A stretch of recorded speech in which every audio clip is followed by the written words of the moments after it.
আজকে দেখো আমার ছোট্ট সোনা খুব সকালে উঠে পড়েছে আর খুব জ্বর জানো তো, তার জন্য কাজ করতে দিচ্ছে না একদম। এই দেখো বাসনগুলো মেজে আমি ফেলে রেখে দিয়ে ওকে কোলে নিয়ে একটু খেলা করলাম, তারপরে আবার ওকে একটু ঘুম পাড়িয়ে দিয়ে আমি কাজগুলো কমপ্লিট করে নিলাম। কারণ জ্বর এসেছে তো খুব ঘ্যান ঘ্যান ঘ্যান ঘ্যান করছে, কোনো কাজই করতে দিচ্ছে না। আর আমারও ঠান্ডা লেগে গলাটা বসে গেছে, প্রচণ্ড ঠান্ডা লেগে গেছে। ওয়েদার খারাপ না, একদিন ঠান্ডা একদিন গরম পড়েছে তার জন্য।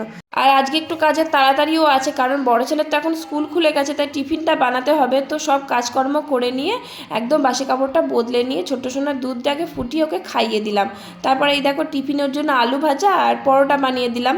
আর চাউমিন এটা ওটা খেতে ভালোবাসি, কিন্তু চাউমিনটা এখন দিই না, কারণ এখন গরম পড়েছে তো পেটটা খারাপ করতে পারে, তার জন্য ওই আলু ভাজা আর পরোটা করে দিলাম। বড় ছেলে তো সকাল সকাল ঘুম থেকে উঠতে চায় না, তার জন্য বিছানাগুলো তোলাও হয় না। ও এই 8:30টার দিকে ঘুম থেকে উঠলো, উঠে স্কুলে চলে গেল। তারপর এই যে বিছানাগুলো তুলে দিয়ে আমি চাটা খেয়ে নিলাম। এই ভিডিওটা অনেকটা লম্বা হয়ে গেছিলো, তাই দুটো পার্ট করেছি, পরের পার্টটা দেখে নিও প্লিজ।